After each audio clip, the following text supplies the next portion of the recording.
Powers of central government under environment protection act.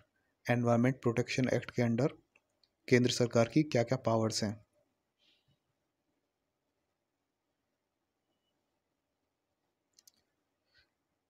A central government can take necessary steps to protect environment। Central government जो भी ज़रूरी steps हों, measures हों environment को protect करने के लिए, वैसा भी ले सकती है। ये स्टेप्स कैसे हैं? जैसे कोऑर्डिनेट करना, अलग अलग स्टेट गवर्नमेंट्स हों, एजेंसीज हों, ऑफिसर्स हों, उनके बीच में तालमेल बिठाना, कोऑर्डिनेट करना। एनवायरनमेंट पोल्यूशन को प्रिवेंट करने के लिए नेशन वाइड प्रोग्राम्स बनाना, उन प्रोग्राम्स को प्लान करना, उनका एग्जीक्यूशन करना, क्या क्या प्रोसीजर्स होने चाहिए जो फॉलो होने चाहिए, अलग अलग चीज़ों के लिए एयर वाटर लैंड वगैरह इनकी क्या क्वालिटी होनी चाहिए, क्या स्टैंडर्ड होने चाहिए। ठीक है, ऐसे स्टैंडर्ड्स लेआउट करना, कोई भी जगह हो उसका इंस्पेक्शन करना, कोई मटेरियल हो उसका एग्जामिनेशन करना। ठीक है, ये सारे नेसेसरी स्टेप्स और भी आएंगे, अभी नीचे डिटेल में पढ़ेंगे। तो ये सारे स्टेप्स लेने की पावर है सेंट्रल गवर्नमेंट के पास। अब बाकी जो पावर्स हैं इनको एक सीक्वेंस बना के याद कर लेंगे, डिटेल में नीचे पढ़ेंगे। अभी सीक्वेंस केवल इनको याद रखने के लिए बना रहे हैं। तो अभी जो नेसेसरी स्टेप्स थे उनको, ये मेजर्स थे, उन मेजर्स को कौन लेगा? सेंट्रल गवर्नमेंट इसके लिए ऑफिसर्स वगैरह अपॉइंट कर देगी या फिर कोई अथॉरिटी बना देगी। अब वो ऑफिसर्स वगैरह अपॉइंट तो कर दिए, लेकिन उनके पास अगर कोई पावर नहीं हो तो वह क्या करेंगे? इसलिए उनको पावर भी डेलीगेट कर दी जाती है, पावर भी दे दी जाती है। तो सेंट्रल गवर्नमेंट अपनी पावर उनको दे देती है। और फिर जब वो पावर भी मिल गई लेकिन उनको कोई रूल्स या प्रोसीजर ही नहीं पता कैसे काम करना है, तो उसके लिए सेंट्रल गवर्नमेंट रूल्स भी बना देती है। ठीक है, अब और पावर्स को याद करने के लिए आगे सीक्वेंस बनाते हैं कि वह किसी भी फैक्ट्री वगैरह, प्रेमाइसेस वगैरह हो, वहाँ से इन्फॉर्मेशन ऑब्टेन कर सकते हैं। इस चीज़ की पावर है उनके पास। अब इन्फॉर्मेशन ले ली, अब उन इन्फॉर्मेशन पे उनको कोई संदेह हो रहा है, कोई डाउट हो रहा है, तो वह उसको वेरीफाई करने के लिए उस फैक्ट्री में एंट्री कर सकते हैं, इंस्पेक्ट भी कर सकते हैं वहाँ पे जाके। ठीक है, अब एंट्री इंस्पेक्ट कैसे करेंगे? वहाँ से वो सैंपल लेंगे, टेक सैंपल। उस सैंपल को वो लैब में भेजेंगे, इस्टेब्लिश लैब्स। और लैब में कौन होगा? एक गवर्नमेंट एनालिस्ट होगा जो सैंपल का एनालिसिस करेगा। ठीक है, अपॉइंट गवर्नमेंट एनालिस्ट। अगर रिजल्ट में फैक्ट्री फेल हो जाती है, वह सैंपल फेल हो जाता है, तो उनको पावर है उसको बंद करने की, डायरेक्ट क्लोजर। और आखिरी पावर होगी किस कोई भी ऑफेंस होता है एनवायरनमेंट से रिलेटेड, उसका संज्ञान लेना, कॉग्निजेंस लेना। तो ये सीक्वेंस बना लिया। शुरू में था कि जो भी ज़रूरी स्टेप्स हों, मेजर्स हों, उनको लेने की पावर है। अब सारी जो पावर्स वगैरह हैं उसके लिए काम करने के लिए अपॉइंट ऑफिसर्स कर देते हैं। उन ऑफिसर्स को अपनी पावर्स डेलीगेट कर दी जाती हैं। वो काम करने के लिए कैसे काम करेंगे उसके लिए रूल्स बना दिए जाते हैं। वह कहीं से भी इन्फॉर्मेशन मंगा सकते हैं, ऑब्टेन कर सकते हैं। और इन्फॉर्मेशन मान लो उन्हें डाउट हो रहा है तो उस जगह को जाकर वहाँ पे एंट्री कर सकते हैं, उस जगह को इंस्पेक्शन कर सकते हैं, वहाँ से सैंपल ले सकते हैं। सैंपल्स को लैब में भेज दिया जाएगा। लैब में गवर्नमेंट एनालिस्ट होते हैं जो उन सैंपल्स का एनालिसिस करते हैं। और फिर जब अगर सैंपल फेल हो जाता है, उस जगह को क्लोज कर दिया जाएगा, डायरेक्ट क्लोजर। और फिर एक पावर हुई, कोई भी ऑफेंस हो उसका कॉग्निजेंस लेना, संज्ञान लेना। तो ये सीक्वेंस जो बताया था, इन पॉइंट्स को याद रखने के लिए बताया था। इनका डिटेल में हम नीचे पढ़ेंगे। To take measures to protect and improve environment, central government has following types of powers under environment protection act. क्या क्या पावर्स हैं जो हमने अभी ऊपर पढ़ी थी? पावर टू टेक मेजर्स और steps to protect and improve environment, power to constitute authority and appoint officers, power to delegate powers and functions to them, power to make rules to regulate the environmental pollution, power to receive information, entry and inspection, take sample, establish labs and appoint government analyst, power to give direction और take cognizance of offences. ये सारी powers हमने ऊपर एक sequence से पढ़ ली थी, अब इनको डिटेल में पढ़ते हैं। किस किस तरह के मेजर्स या स्टेप्स ले सकती है एनवायरनमेंट को प्रोटेक्ट या इम्प्रूव करने के लिए central government? Take all such measures as it may deem necessary और एक्सपीडियंट। जो भी इसको नेसेसरी लगे, जरूर या फिर एक्सपीडियंट लगे, उस सिचुएशन में नेसेसरी लगे, वो सारे मेजर्स ले सकती है। वो क्या क्या मेजर्स हैं? Coordination of actions of state government officers और अदर अथॉरिटीज़। स्टेट गवर्नमेंट्स हुई, ऑफिसर्स हुए, दूसरी अथॉरिटी हुई, उनके एक्शंस का कोऑर्डिनेशन करना, उनके बीच में तालमेल बिठाना। एनवायरमेंटल पॉल्यूशन को रेगुलेट करने के लिए एक नेशन वाइड प्रोग्राम, उसको प्रोग्राम का प्लानिंग करना, उसका एग्जीक्यूशन करना, एनवायरमेंट की क्वालिटी के लिए स्टैंडर्ड्स बनाना, पोल्यूटेंट्स के डिस्चार्ज और एमिशन के लिए स्टैंडर्ड्स बनाना, एक्सीडेंट हो, कोई भी ऐसे एक्सीडेंट हो जो कि पॉल्यूशन कर सकते हैं, उनके प्रिवेंशन के लिए प्रोसीजर्स बनाना, सेफगार्ड्स बनाना, और अगर एक्सीडेंट हो जाते हैं तो क्या क्या रेमिडियल मेजर्स लेने हैं उसके लिए प्रोसीजर और सेफगार्ड्स बनाना, हजार्डस सब्सटेंसेस को कैसे हैंडल करना उसका प्रोसीजर बनाना, उसके सेफगार्ड्स बनाना, क्या क्या सेफगार्ड्स होने चाहिए, कोई मैन्युफैक्चरिंग हो, प्रोसेस हो, मटेरियल सब्सटेंस हो जो कि पॉल्यूशन कर सकता है उसका एग्जामिनेशन करने की पावर, कोई premises plant equipment machinery manufacturing process हो या फिर कोई सब्सटेंस हो उसका इंस्पेक्शन करने की पावर, एरियाज़ में रेस्ट्रिक्शंस लगाना कि जहाँ पे किसी प्रकार की इंडस्ट्री नहीं चल सकती या फिर अगर कोई चलती हैं तो क्या क्या सेफगार्ड्स लेने हैं, ऐसे रेस्ट्रिक्शन लगाने की पावर, इन्वेस्टिगेशन और रिसर्च पॉल्यूशन से रिगार्डिंग हो उसको ऐसी इन्वेस्टिगेशन या रिसर्च करना या फिर कोई कर रहा है तो उसको स्पॉन्सर करना, एनवायरमेंटल लैब से इंस्टीट्यूट को इस्टेब्लिश करना है या फिर कोई पहले से है उनको रिकॉग्नाइज करना, पॉल्यूशन से रिलेटेड इन्फॉर्मेशन उसको कलेक्ट करना और डिसेमिनेट करना, इधर उधर फैलाना, पॉल्यूशन को प्रिवेंट करने के लिए, कंट्रोल करने के लिए, अबेट करने के लिए कोड्स बनाना, गाइड्स बनाना। तो ये सारी थी नेसेसरी स्टेप्स और मेजर्स जो कि सेंट्रल गवर्नमेंट ले सकती है एनवायरमेंट पॉल्यूशन को कंट्रोल करने के लिए या फिर एनवायरमेंट को इम्प्रूव करने के लिए। दूसरी पावर थी appoint officers and constitute authority, okay, constitute authority and appoint officers for exercising powers and performing functions of central government. Central government की जो पावर्स थी ऊपर मेजर्स लेने की, ये सब उनको एक्सरसाइज करो या फिर फंक्शंस को परफॉर्म करने के लिए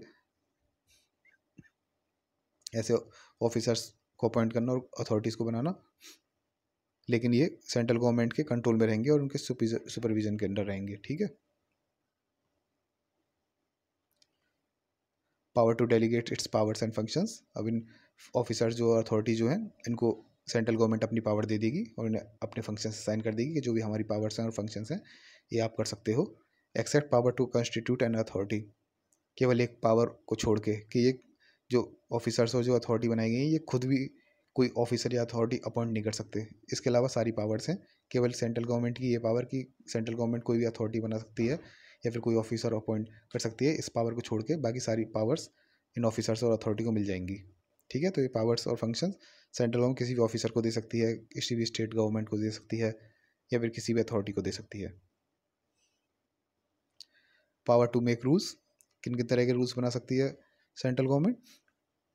rules regarding standard of quality of air water soil, air water soil के क्वालिटी के लिए स्टैंडर्ड्स के लिए रूल्स, कितनी मैक्सिमम अलाउड लिमिट हो किसी पोल्यूटेंट की, हजार्डस सब्सटेंस को कैसे हैंडल करना है इसके लिए प्रोसीजर्स और सेफगार्ड्स, ऐसे एक्सीडेंट्स जो कि एनवायरमेंटल पॉल्यूशन कर सकते हैं उनके को एक्सीडेंट्स ऐसे ना हो उसके लिए प्रोसीजर्स बनाना, सेफगार्ड्स बनाना, अगर एक्सीडेंट हो जाता है तो क्या क्या रेमेडियल मेजर्स लेने चाहिए,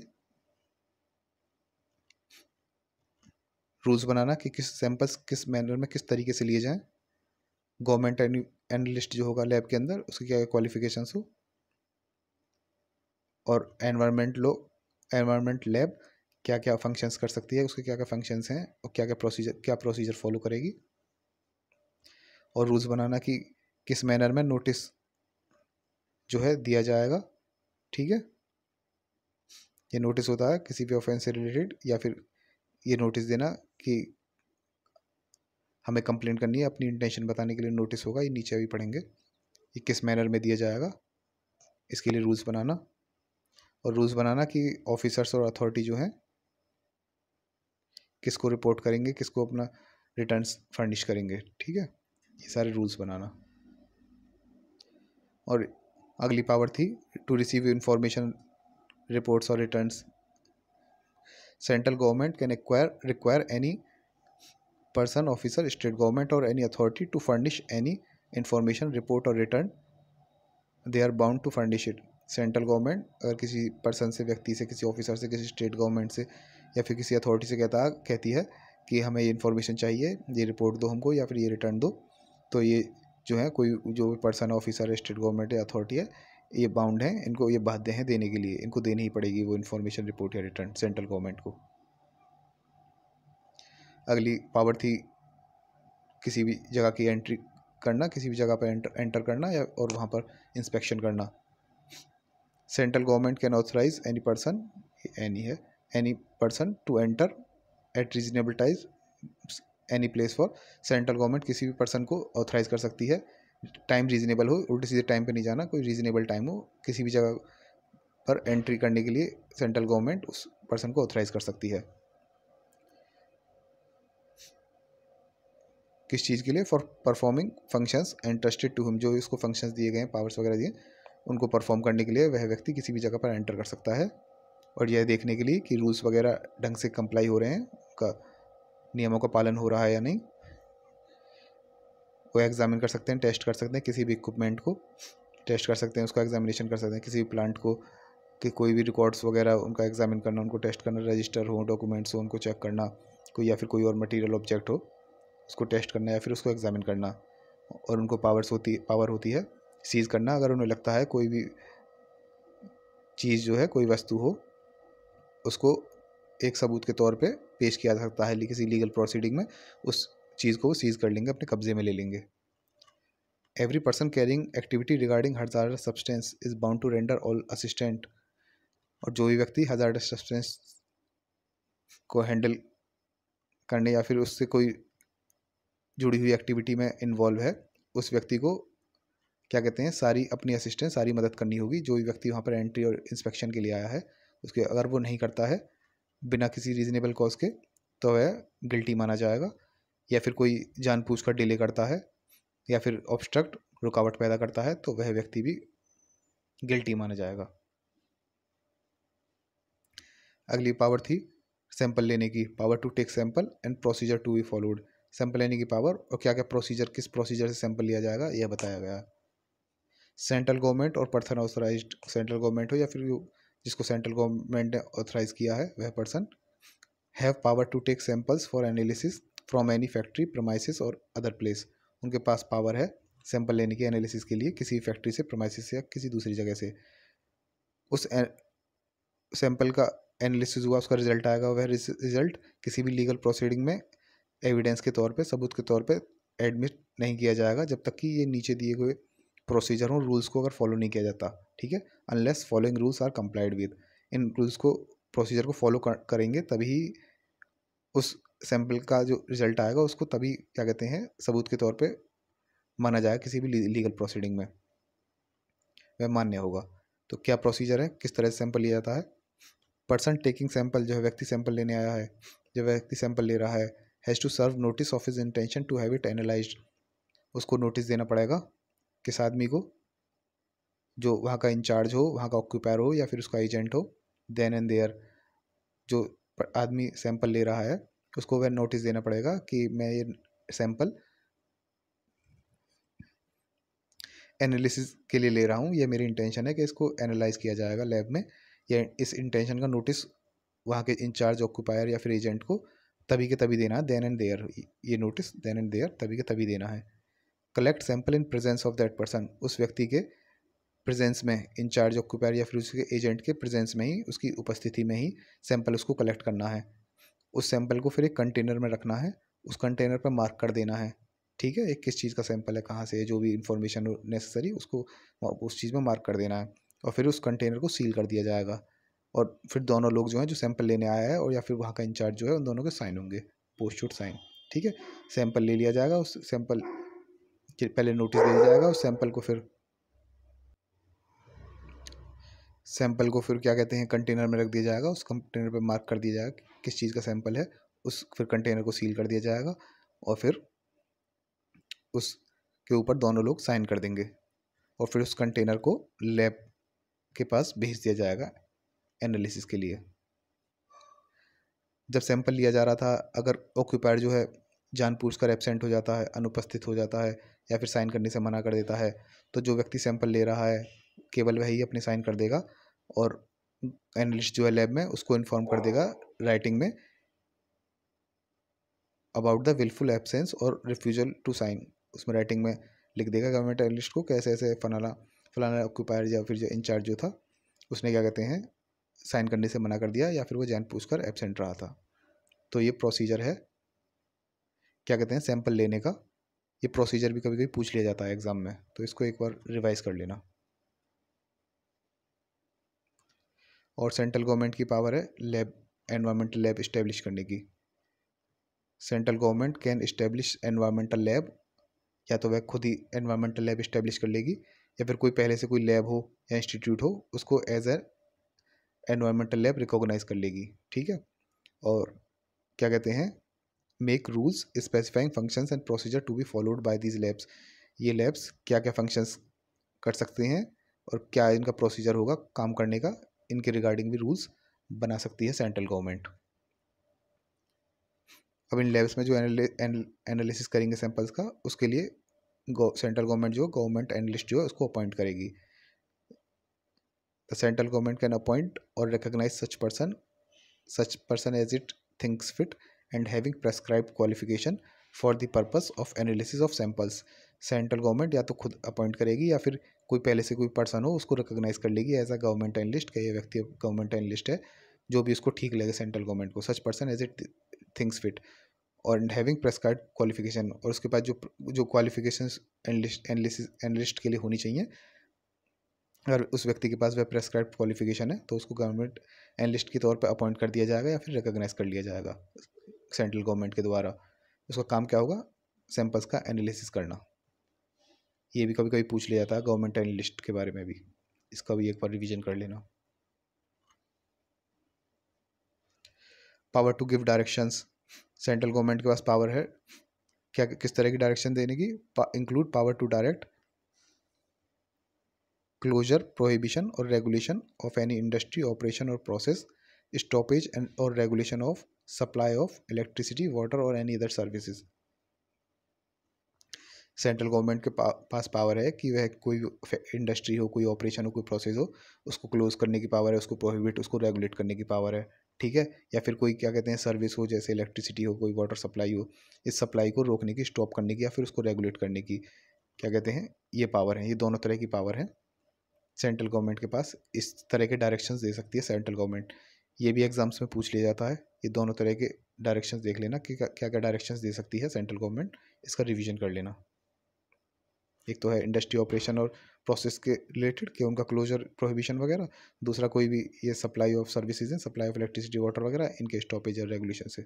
ठीक है। दो तरह की डायरेक्शंस दे सकती है। Power to take cognizance of offences, कोई भी ऑफेंस होता है उसका कॉग्निजेंस लेना, उसका संज्ञान लेना। कौन कौन संज्ञान ले सकता है किसी भी ऑफेंस का, या तो सेंट्रल गवर्नमेंट ले सकती है, सेंट्रल गवर्नमेंट को पावर है ऑफेंस, कोई ऑफेंस हो उसका संज्ञान लेने की पावर, या फिर कोई भी व्यक्ति, एनी पर्सन, कोई भी व्यक्ति क्या कहते हैं उसका संज्ञान ले सकता है, लेकिन उसको 60 दिन पहले नोटिस देना को सेंट्रल गवर्नमेंट का जो एलेज्ड ऑफेंस है, जो आरोप लगाया गया ऑफेंस होने का, और नोटिस में उसकी इंटेंशन भी हो कि हाँ कंप्लेंट करने की, कि मेरी कंप्लेंट करने की इंटेंशन है, 60 दिन का नोटिस सेंट्रल गवर्नमेंट को दिया जाएगा। तो ये सेंट्रल गवर्नमेंट संज्ञान ले सकती है, या फिर कोई और व्यक्ति जिसने नोटिस दिया हो। Is authorise to take cognizance of offence, ये दोनों तरह के लोग संज्ञान ले सकते हैं किसी भी ऑफेंस का। और कोर्ट भी केवल इन्हीं दोनों की लोगों की ही कंप्लेंट एक्सेप्ट कर सकती है, या तो सेंट्रल गवर्नमेंट की या फिर वह व्यक्ति जिसने 60 दिन का नोटिस दिया हो सेंट्रल गवर्नमेंट को। ठीक है। इनके अलावा किसी कंप्लेंट नहीं ले सकती कोर्ट।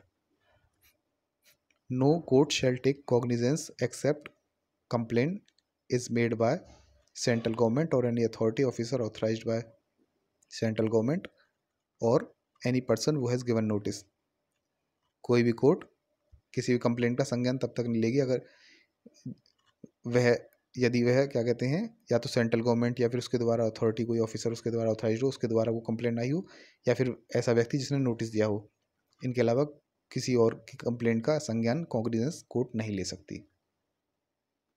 तो होगा power to take cognizance of offences.